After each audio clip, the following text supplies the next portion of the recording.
ፊታቸው ላይ የፕላስቲክ ቀዶ ሕክምናን በማድረግ መልካቸውን ሙሉ በሙሉ በመለወጥ አስፈሪ ገጽታን እየተላበሱት ታዋቂ ሰዎች። ማንም ቢሆን ቆንጆ ሆኖ መታየት ብሎም ከሰዎች ለየት ማለትን አይጠላም። ቢሆንም በእነዚህ ሰዎች ልክ ራስን ለመለወጥ ማሰብ ግን አይምሮን መሳትን ይጠይቃል። የፕላስቲክ ቀዶ ጥገና የግል ለውጥ ማድረጊያ የጦር አውድማ በሚሆንበት ጊዜ ለዚህ ያልተገደበ ተደራሽነት ገደብ ሊኖረው አይገባም ብላችሁ ታስባላችሁ? ምንም እንኳን የፕላስቲክ ቀዶ ጥገና ረጅም ታሪክና አጠቃላይ ደህንነት ቢኖረውም በዚህ ዘርፍ የሚሰሩ ስህተቶች ከባድ መዘዞችን ሊያስከትሉ ይችላሉ።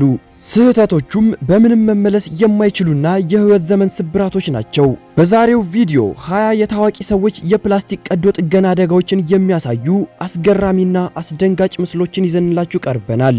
በቅድሚያ ግን ወደዚህ ቻናል አዲስ ከመጣችሁ ሰብስክራይብ በማድረግ የዜና አዲስ ቤተሰብ መሆን ትችላላችሁ።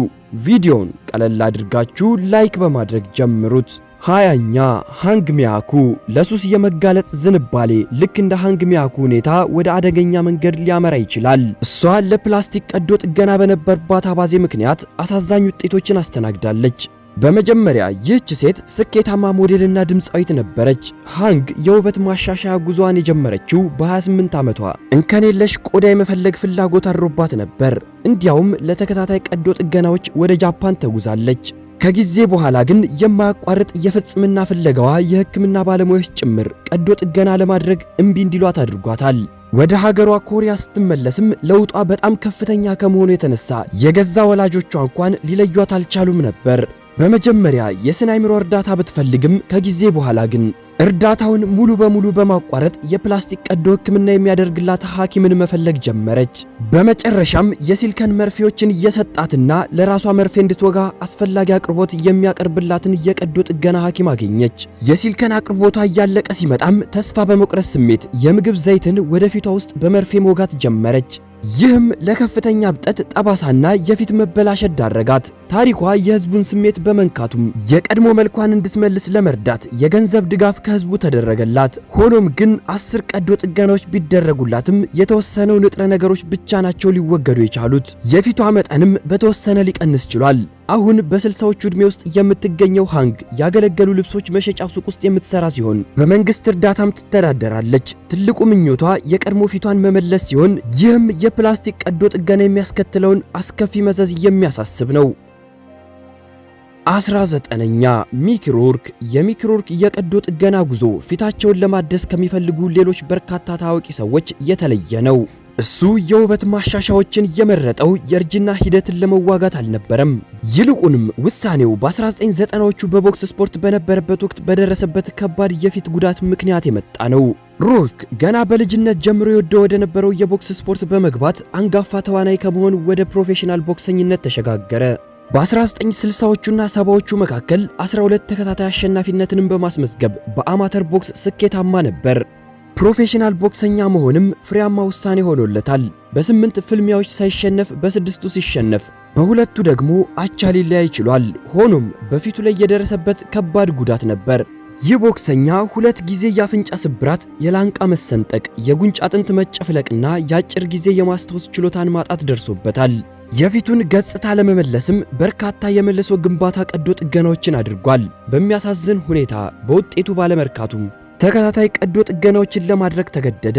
በዚህ ምክንያትም ሮርክ አሁን ሙሉ በሙሉ ሊታወቅ በማይችልበት ሁኔታ ተቀይሯል። የደረሰበትን ጉዳት ለማከም ሮርክ 5 የአፍንጫ ቀዶ ጥገናዎችንና 1 የጉንጭ አጥንት ጥገናን አድርገዋል።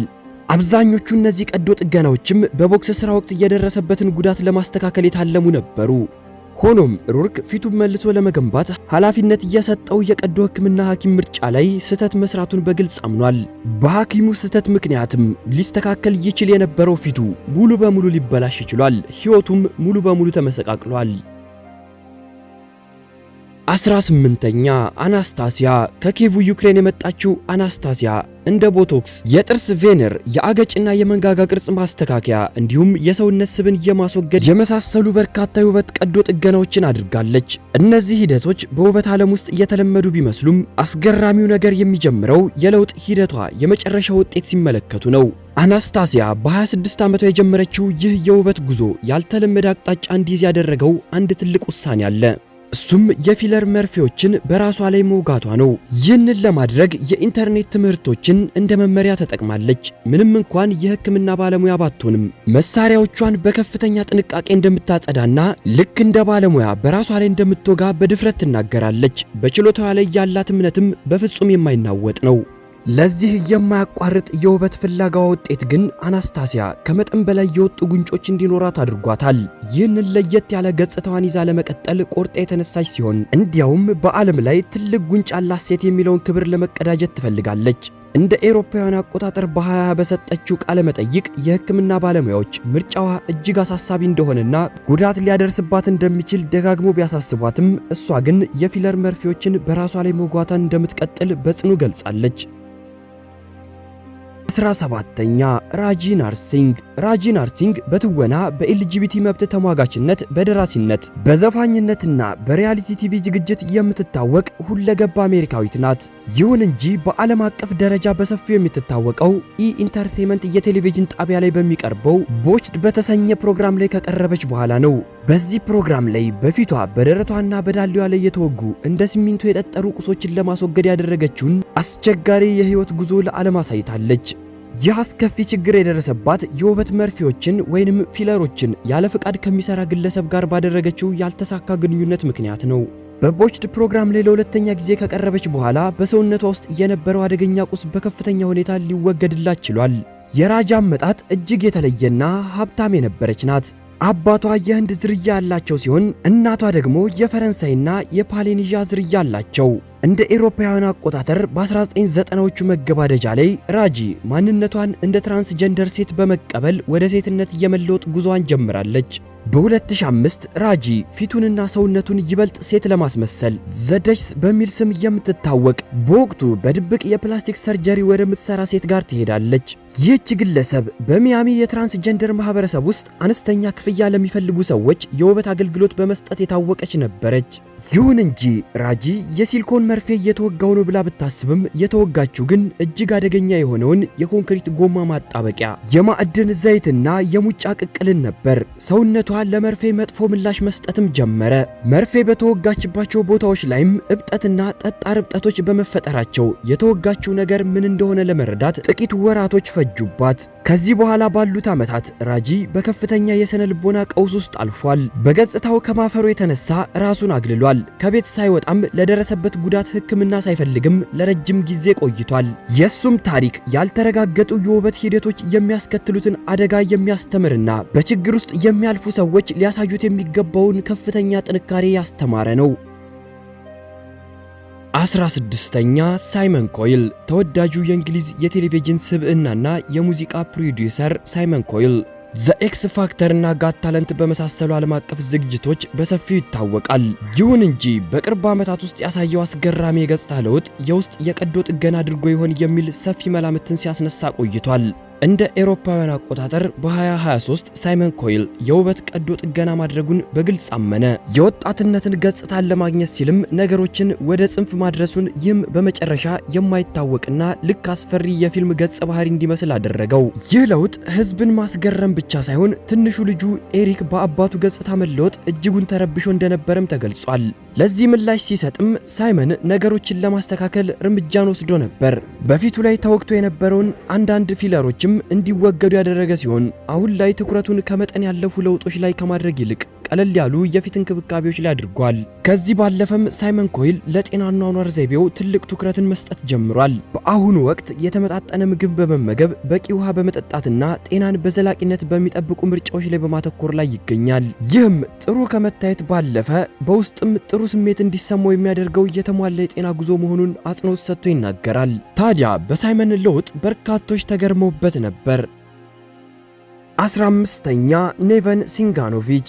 የ45 ዓመቱ ክሮሻዊ የታዋቂ ሰዎች ስታይሊስትና የሪያሊቲ ቲቪ ሾው ኮከብ ኔቨን በክሮሻ የቴሌቪዥን ዝግጅቶች ተሳትፎና ስፍር ቁጥር በሌላቸው የውበት ቀዶ ጥገናዎቹ ይታወቃል።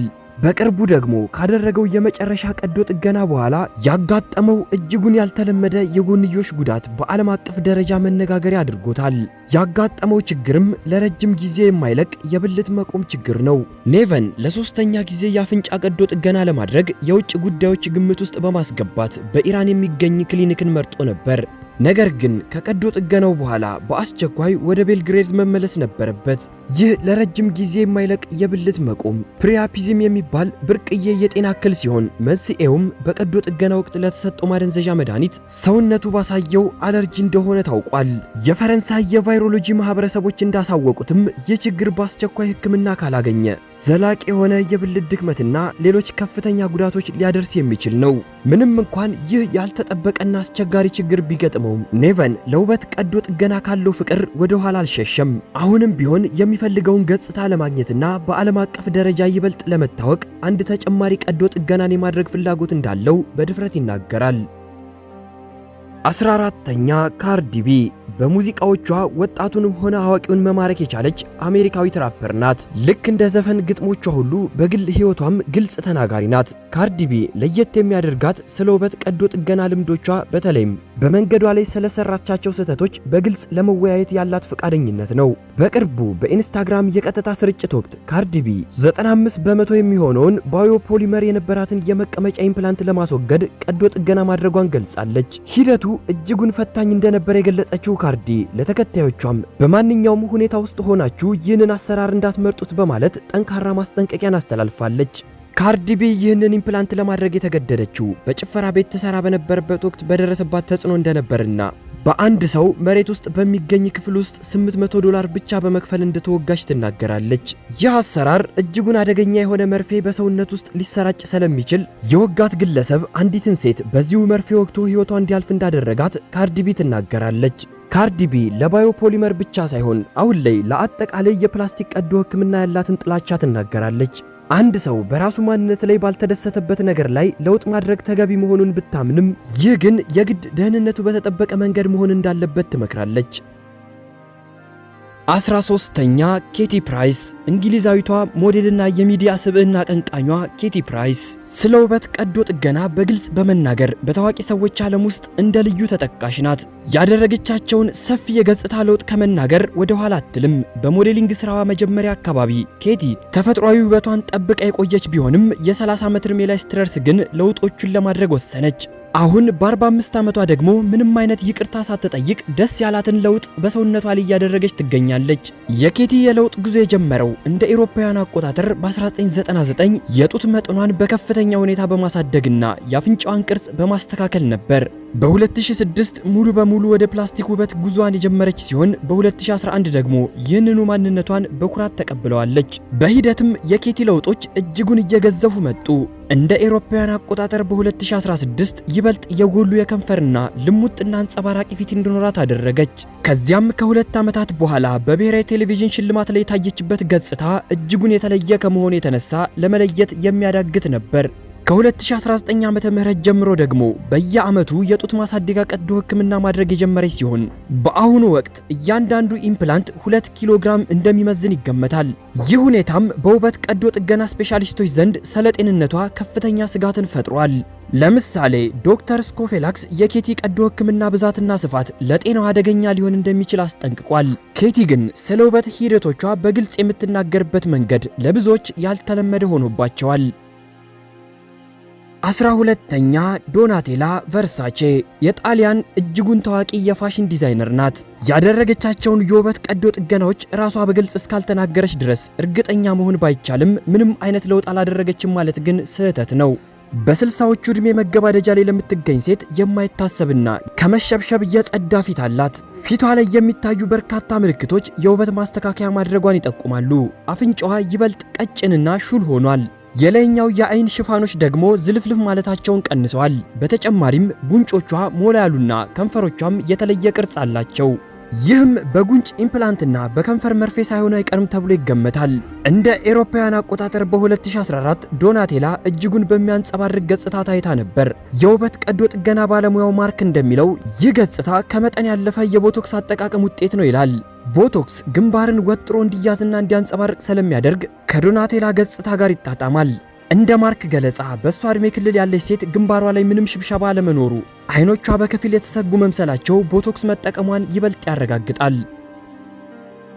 11ኛ ጃኪ ስታሎን።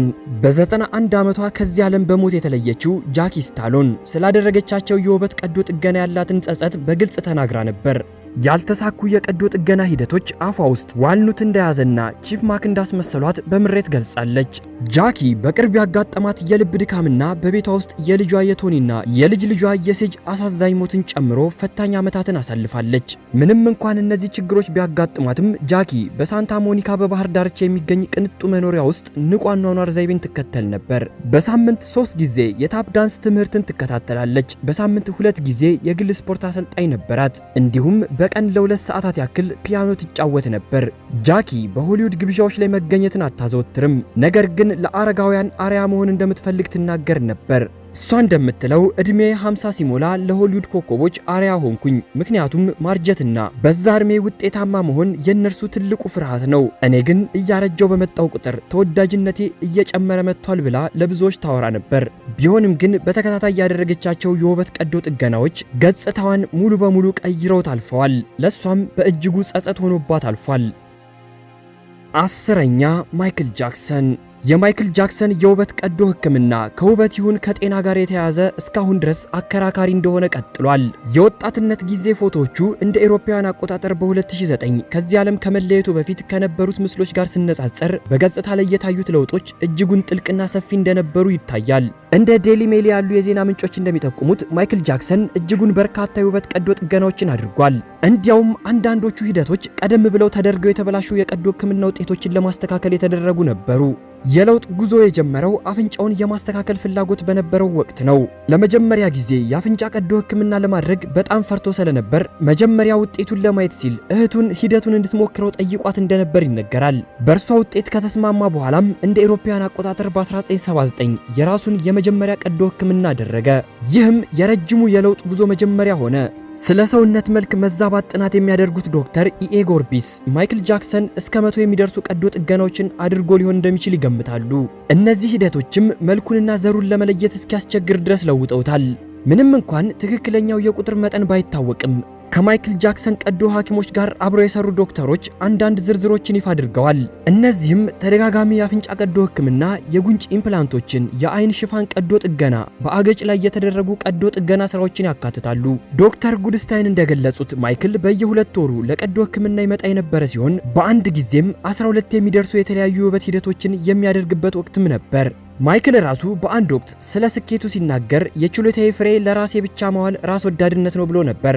በዚህም በርካታ ቀዶ ሕክምናዎችን ማድረጉን ፍንጭ ሰጥቶ አልፏል። 9ኛ ጄሲካ አልቬስ። ቀደም ሲል ሮድሪጎ አልቬስ ትባል የነበረችና አሁን ደግሞ ጄሲካ አልቬስ ተብላ የምትታወቅ ግለሰብ ገጽታዋን ለመለወጥ ስፍር ቁጥር የሌለው የውበት ቀዶ ሕክምና ያደረገች ብራዚላዊት የቴሌቪዥን ስብዕና አቀንቃኝ ናት። ጄሲካ እንደ አውሮፓውያን አቆጣጠር ሐምሌ 30 ቀን በ1983 በሳኦ ፖሎ ብራዚል ውስጥ ተወለደች። የአባቷ ቤተሰቦች በ1940ዎቹ ወደ ብራዚል የገቡ አውሮፓውያን ሲሆኑ በግብርና በሱፐርማርኬትና በሪል ስቴት ንግድ ላይ የተሰማሩ ባለሀብቶችም ነበሩ። ጄሲካ በልጅነቷ አያቷ የባርቢ አሻንጉሊቶችን ይገዙላት እንደነበር በደስታ ታስታውሳለች። ምንም እንኳን ወንድ ሆና ብትወለድም ከልጅነቷ ጀምሮ ከ3 እስከ 6 ዓመቷ እድሜዋ ማንነቷ ሴት እንደሆነ ይሰማት ነበር። በአሻንጉሊት በመጫወትና የሴት ልብሶችን በመልበስ ማንነቷን ትገልጽ የነበረ ሲሆን ጾታ ሰዎችን ለመከፋፈል መዋል የለበትም የሚል ጽኑ እምነትም አላት። በጉርምስና እድሜዋ በሰውነቷ ውስጥ ባጋጠመ የሆርሞን መዛባት ከመጠን በላይ ኦስትሮጅን ምክንያት የጡት ቲሹ ማደግ የጀመረ ሲሆን በዚህ ምክንያትም በትምህርት ቤት ውስጥ የጉልበተኞች ሰለባ ሆኖ ነበር። ባለፉት ዓመታትም ጄሲካ አልቬስ በርካታ ቀዶ ሕክምናዎችን ያደረገ ሲሆን በተደጋጋሚ ባደረገው የአፍንጫ ቀዶ ጥገና ምክንያትም ማሽተት ችሎታውን አጥቷል። እስከ 2018 ባለው መረጃ መሰረት ከ103 በላይ የውበት ሂደቶችን ያከናወነ ሲሆን ከነዚህ ውስጥም 51ዱ ትላልቅ የፕላስቲክ ቀዶ ጥገናዎች ናቸው። ለነዚህ ለውጦችም ከ500,000 በላይ የእንግሊዝ ፓውንድ ወጪ አድርጓል። በዚህ ምክንያትም አሁን ላይ ገጽታው እንደምትመለከቱት ከወንድነት ሙሉ በሙሉ ወደ ሴትነት ተቀይሯል። 8ኛ ሊንዳ ኢቫንጀሊስት ከ700 በላይ የመጽሔት ሽፋን ገጽ ላይ በመውጣት የምትታወቅ ዝነኛ ካናዳዊት ሞዴል ናት። በቅርቡ ባደረገችው የውበት ሂደት ባልተጠበቀ ሁኔታ ለከፍተኛ ችግር ተዳርጋለች። አሁንም ቆንጆ ብትሆንም እርሷ ራሷ በጣም አስከፊና ገጽታ የሚያበላሽ ስትል በገለጸችው ሁኔታ ምክንያት በገጽታዋ ላይ ግልጽ የሆነ ለውጥ ይታያል። ሊንዳ ኩል ስካልፒንግ በሚባለው ያለ ቀዶ ጥገና እንዲሁም ያለ ረጅም የእረፍት ጊዜ ስብን ለማስወገድ ቃል በሚገባ ማስታወቂያ ተስባ ነበር። በራሷ አንደበት ትንሽ ኩራት ተሰምቷት ነበር በማለት ይህንን ሂደት ለመሞከር መወሰኗን ገልጻለች። እንዳለመታደል ሆኖ ግን ውጤቱ ሊንዳ ከጠበቀችው ውጭ ሆነ። በብዙዎች ዘንድ ውጤታማ የሆነው ይህ ኤፍዲኤ እውቅና ያገኘ አሰራር በሷ ላይ አልሰራም። ሊንዳ ከ2015 እስከ 2016 ባለው ጊዜ ውስጥ 7 ኩል ስካልፒንግ ክፍለ ጊዜዎችን ያደረገች ሲሆን ከ3 ወራት በኋላ ግን በደረቷ በአገጯና በአይኖቿ አካባቢ እብጠቶችን ማስተዋል ጀመረች። እነዚህ የሰውነት ክፍሎቿም ከመቅጠን ይልቅ እያደጉ እየጠጠሩ የመደንዘዝ ስሜትም እየታየባቸው መጡ። የሕክምና እርዳታ ስትፈልግም ሊንዳ ፓራዶክሲካል በተባለ እጅጉን ብርቅዬ ችግር መያዟ ታወቀ። ይህ ችግር ከ1 በመቶ ያነሱ ታካሚዎች ላይ ብቻ የሚከሰት ሲሆን በምግብ ቁጥጥር ወይንም በስፖርት የማይስተካከል ነው። ለደረሰባት መከራ ምላሽ ለመስጠትም ሊንዳ በኩባንያው ላይ የ50 ሚሊዮን ዶላር የካሳ ክፍያ ክስ መስርታለች። ክሱ አሁንም ቢሆን በሂደት ላይ ይገኛል። 7ኛ ሻሮን ኦስቦርን። ስለ ውበት ቀዶ ሕክምና ሂደቶች በግልጽ በመናገር የምትታወቀው ሻሮን ባለፉት ዓመታት በርካታ ለውጦችን ብታደርግም አሁን ግን ይህንን ጉዞዋን ለማቆም ወስናለች። ለዚህ ውሳኔ ትልቁን ድርሻ የሚይዘው እንደ አውሮፓውያን አቆጣጠር በ2021 በሰባዎቹ የዕድሜ ክልል ውስጥ ሆና ያደረገችው የፊት ቀዶ ሕክምና ነው። ሻሮን በራሷ አነጋገር ይህ ቀዶ ጥገና ውጤት አንድ አይን ብቻ እንዳለው ጭራቅ አስመስሏት እንዳለፈ በምሬት ትገልጻለች። ከዚህ ሂደት በኋላ ያጋጠማት የስነ ልቦና ስቃይም ተጨማሪ ቀዶ ሕክምናዎችን እንድታደርግ አስገድዷታል። ሻሮን አሁን ላይ ዕድሜዋ እየገፋ መሆኑንና ከዚህ በኋላ ሌላ የፊት ቀዶ ጥገና የማድረግ አደጋን መጋፈጥ እንደማትችል አምና ተቀብላለች። የመጨረሻው ቀዶ ጥገናዋንም ለ5 ዓመታት ተኩል የቆየ አስቸጋሪ ሂደት የነበረ ሲሆን ከሂደቱ በኋላም በጣም መጥፎ ስሜት ተሰምቷት እንደነበር ትናገራለች። እንዲያውም አንደኛው አይኗ ከሌላኛው የተለየ መስሎ በመሰማቷ ለሐኪሟ ቅሬታዋን ገልጻ ነበር። ምንም እንኳን አሁን ላይ ብታቆምም ሻሮን ከዚህ በፊት ስፍር ቁጥር የሌላቸው ሂደቶችን አከናውናለች።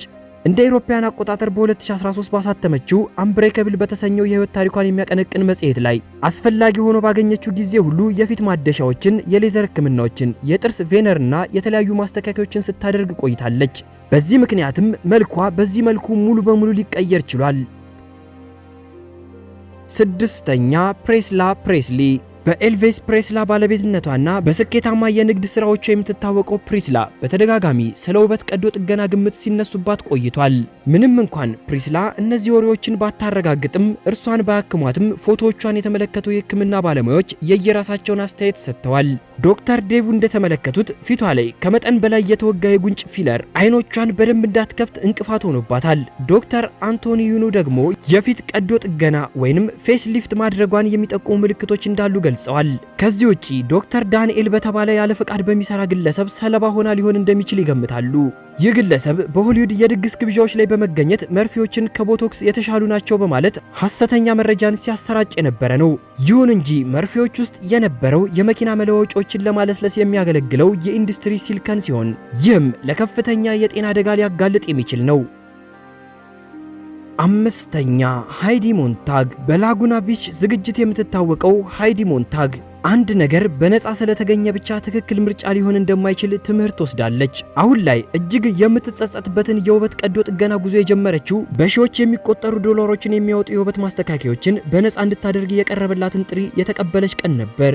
ይሁን እንጂ ገጠመኟ ከጠበቀችው በላይ አስከፊ ነበር። ሃይዲ በአንድ ቀን ውስጥ ለ16 ሰዓታት የቆየና 10 የተለያዩ ቀዶ ጥገና ሂደቶችን ያካተተ ከባድ ቀዶ ጥገናን አድርጋለች። ይባስ ብሎም ከቀዶ ጥገናው በኋላ የተሰጣትን ከፍተኛ የህመም ማስታገሻ መድኃኒት ለህይወቷ እንድትሰጋ አድርጓት ነበር።